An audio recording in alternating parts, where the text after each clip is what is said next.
WEBN Journal News. I'm Amaya Briones. And I'm Lorena Rivera. Let's get into today's top stories.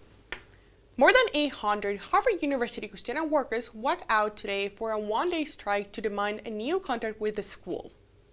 The three different units of workers who maintain dorms, classrooms, and other facilities will stop working as they demand fair wage. A spokesperson from Harvard said the custodial employees have two options for compensation, either a short-term contract with a bonus or long-term extension based on the market. The strikes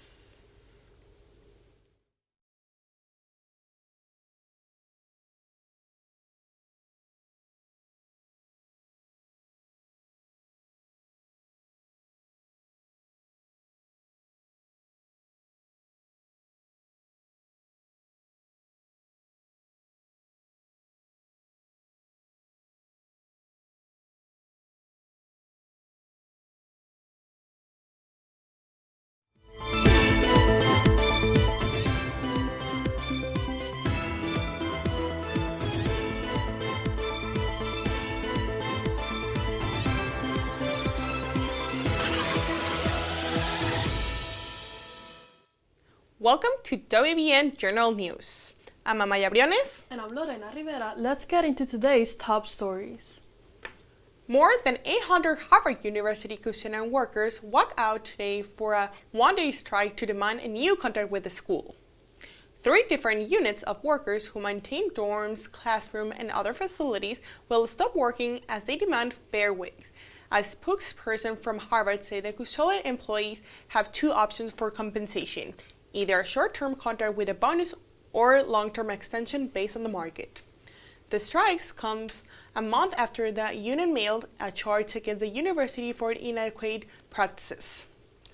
More than 270 TSA agents at Boston Logan Airport are getting a $10,000 bonus for showing up to work throughout the government shutdown. TSA workers were the first federal employees who missed paychecks during the record-long shutdown. The Department of Homeland Security said the TSA officers at Logan Airport had, quote, perfect attendance in the face of economic uncertainty. President Trump said he will also be recommending a $10,000 bonus for air traffic controllers. The FAA has rescinded its order to limit flights in Boston and other major airports. Well, let's head now to our weather correspondent, Emily Mold, who shares what this week's weather forecast looks like. Emily? Thank you, Amaya. Make sure you bundle up and hold onto those hats because the next few days will be quite windy. However, on the bright side, this week is filled with sunshine and with temperatures reaching 50 degrees on Friday. Today was definitely the windiest day of the week with 20-mile-per-hour winds and just a high of 41. Tuesday and Wednesday are looking like the sunniest days of the week with a high of 45 for both days. Tuesday, the low will be a 33 with 16 miles per hour winds. So as we see, the winds are starting to die down. Moving on to Thursday, we see a high of 44 and a low of 33 with a partly cloudy sky. Going into Friday, it will be the warmest day of the week, but it will also be the cloudiest. So make sure to keep those windbreakers handy. Moving into the weekend, the wind will stay around 12 to 11 miles per hour with a high of 47 on Saturday and a high of 46 on Sunday. Both days are also partly cloudy, holding a low of 36. That is all I have for weather this week, but make sure to prepare for that wind and enjoy the sun. A well-known restaurant on the North Shore is closing after 80 years. Hawthorne by the Sea in Swampscott said it must shut down, along with Anthony Pier 4 Cafe. The restaurant closure comes after the property was sold to the town of Swampscott 3 years ago. The owners say they are thankful for all the customers over the years. The town bought the buildings in 2022, but it's still not clear what will happen next. Dozens of staff members at a Massachusetts school district will soon be out of work due to a budget deficit of over $1.4 million. 25 teachers and workers from the Whitman-Hanson Regional School District will be out of their duties by Friday, November 21st. A newly formed budget subcommittee met for the first time Wednesday night where they will look to help those impacted. When we come back, find out more about a protest in Mexico City. And learn about another NBA head coach that was fired this week.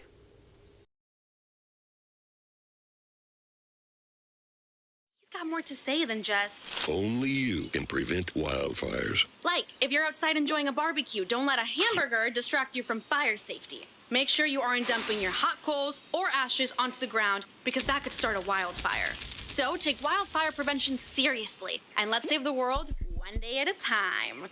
Juntos con Smokey Bear, podemos hacerlo.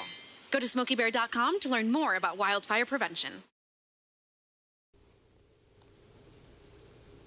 Welcome back to WEBN General News. The White House is planning a vote on Tuesday to release federal files on Jeffrey Epstein. Lawmakers from both parties pushed for this vote, even going around Speaker Mike Johnson to make it happen. President Trump tried to stop the plan, but the vote is still moving forward. If the bill passes the House, it will still need approval from the Senate and a signature from Trump. Many Republicans are expected to support it, even if it creates some tension. This vote could keep questions about Trump's tie to Epstein in the spotlight for weeks. The nation's 20-state Obamacare exchange could quickly update premiums if Congress passes an extension of enhanced subsidies when it votes on it next month. A straightforward extension of subsidiaries could be calculated within a couple of weeks and communicated to consumers. It remains unclear if there will be a bipartisan consensus of a deal or if the House will pass it. Thousands of people marched in Mexico City to protest against the government and growing violence. Police say 120 people were hurt in clashes and 20 were arrested. Young people led the protest after the killing of Mayor Carlos Manzo. Some protests broke a barrier near the National Palace and police used tear gas. President Sheinbaum says she supports peaceful protests but believes her opponents pushed this march. With more political news, our correspondent Anthony Ciano has the latest. Thank you, Lorena. President Donald Trump announced through social media on Friday that he will be ending his support for Georgia Republican Representative Marjorie Taylor Greene. In recent months, Greene has publicly shifted from one of Trump's most loyal supporters to one of his biggest Republican criticizers. The shift in loyalty has come as Greene believes Trump has sidelined domestic issues and prioritized international conflicts. Greene also responded to Trump's social media post, expressing that she will continue to push for the full release of the Epstein files. The Trump administration began another immigration crackdown on a major Democratic-led U.S. city last Saturday. Led by senior Border Patrol official Gregory Bovino, Charlotte, North Carolina has braced for the arrival all week. Bovino also led the major operations earlier this year in both Chicago and Los Angeles. As word spread of the federal agents' arrival, the major immigrant hubs were emptied. It is not clear how many undocumented immigrants have been obtained, but the operation is now being referred to as, quote, Charlotte's Web. U.S. Secretary of State Marco Rubio labeled 4 Western European countries as, quote, specially designated global terrorists and foreign terrorist organizations Thursday. The labeling comes after President Donald Trump labeled the entity known as Antifa a, quote, domestic terrorist organization. The 4 European groups include 1 in Germany, 1 in Italy, and 2 in Greece, all said by Rubio to be anti-American, anti-Christian, or anti-capitalist in the Thursday statement. That's all I have for politics this week. Back to you guys at the desk. The Pelicans from New Orleans have fired head coach Willie Green. The team made the move after a rough 2-10 start and a loss to the Lakers last night. Green spent 5 seasons with the Pelicans and took them to the playoffs twice. But the team has dropped in the standings over the last 2 years. Injuries to star player Zion Williamson have also been a big problem. The Pelicans say it was time for some changes. College athletes were among the 14 people charged for their involvement in a multi-million-dollar illegal sports betting ring. The ring, led by Joseph Little Joe Perna, a member of the Lucchesi crime family, ran a nationwide network of bookmakers who used offshore websites to facilitate approximately 2 million in bets between 2022 and 2024. At this time, the colleges and sports involved remain unknown.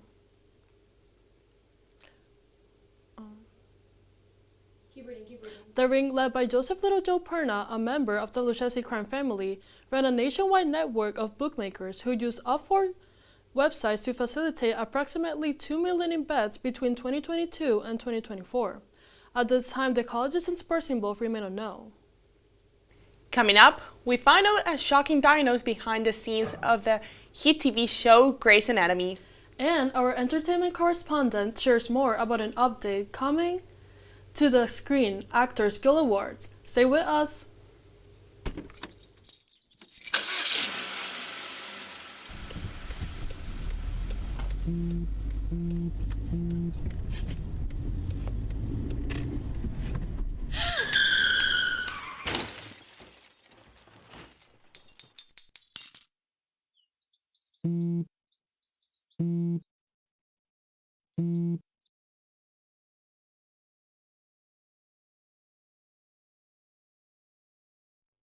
Welcome back to WEBN General News. We head now to our sports correspondent Daniel Lipov, who has news about new F1 teams coming to the track. Thanks, guys. Well, the MLB season finally came to an end. The postseason awards were given out last week, so here's your recap. Athletics first baseman Nick Kurtz was selected as the American League Rookie of the Year, and Atlanta Braves catcher Drake Baldwin earned the National League honor. Detroit Tigers ace Tariq Skubal won his second straight Cy Young Award, and Pirates pitcher Paul Skeens won his first Cy Young Award unanimously. Dodgers Shohei Ohtani won his third straight MVP, his fourth in 5 seasons for both the National League and World Series champion. In the American League, Yankee slugger Aaron Judge narrowly beat out Seattle Mariners' Cal Raleigh. Ex-Penn State head coach James Franklin, who was fired back in September, is finalizing a deal with Virginia Tech to become their new head coach. Franklin's resume is pretty impressive, with more than a 68% game win percentage, an appearance in the 2024 College Football Championship semifinals, and a Big Ten championship in 2016. Franklin will replace former defensive coordinator Brent Pry, who started the Hokies season 0-3 and a 16-24 record through 4 seasons. A new team is joining the Formula One grid in 2026. Audi has revealed their concept brand and livery for their F1 car for next season. Audi took over the Sauber team earlier this year and launched their concept last week. A full livery and car launch is expected for sometime in January before preseason testing. Sauber's current drivers Nico Hülkenberg and rookie Gabriele Bortoleto will remain in their seats along with team principals Mattia Binotto and Mark Wheatley. That's all I've got for sports today. Back to you guys at the desk. Glenn Powell flew a UPS driver to his Saturday Night Live debut to settle a 4-year-old score. The actor was previously set to host a show on December 2021 to promote Top Gun Maverick, but due to the movie's delay because of COVID, he was replaced by Paul Rudd. 4 years later, Powell decided to invite the UPS driver to the show, since he had previously told him to tune in into the show when he was set to host back then. With more entertainment news, we head to our entertainment correspondent Chloe Fedem, who had the latest. Chloe? Thank you, Amaya. The Screen Actors Guild Awards is changing its name going into the 2026 award season and will now be known as the Actors Awards. This decision was made by union leaders to ensure that the show's name made sense to new viewers following its move to Netflix in 2024. The logo for the Screen Actors Guild has always been known as the Actor, so representatives said they felt it was time to align the symbol in the award. Now You See Me, Now You Don't is making waves at the box office. It topped domestic charts with an estimated $21.3 million from over 3,000 theaters in its first weekend. The film went into the weekend with a $19 million earning estimate, but far exceeded that expectation over Saturday and Sunday. The film also topped global charts by bringing in $54.2 million over 64 markets. The film brings back characters from the franchise while also adding new ones, drawing in fans of all ages. James Van Der Beek is auctioning off some famous Dawson Creek and Varsity Blues memorabilia during a live auction this December. Van Der Beek announced in November of 2024 that he had been diagnosed with colon cancer and will sell this memorabilia to help pay for his treatments. He said that he had been storing these items for years, waiting for the right time to do something with them, and that with all the recent unexpected twists and turns life has presented, now is that time. Items from the auction, which will run from December 5th through the 7th, are expected to bring in thousands of dollars each. That's all I have for entertainment news. Back to you at the desk. Grey's Anatomy actor James Pickens Jr. is sharing deeply personal news with fans. He said he's being diagnosed with prostate cancer, a reality that mirrors his character's journey on the show. Pickens said the connection between his real life and his role has been tough but meaningful. Cast members and fans are supporting him, sending love and support as he begins treatment. Hundreds of sheep made their way through the city of Nuremberg in Germany on their way to the winter quarters. Bystanders line up on the street with their phones to capture the sight as approximately 600 animals in the Shepherd Thomas Gagstadter's flock pass by in what has become an annual spectacle. The sheep were on their way to their winter pasture west of the city, where they are used in the various meadows over the summer to keep the grass neat. That's all for general news for today. For more news, follow us on Instagram at WEBN General News. And check out our website at WEBN-TV. We'll see you next week.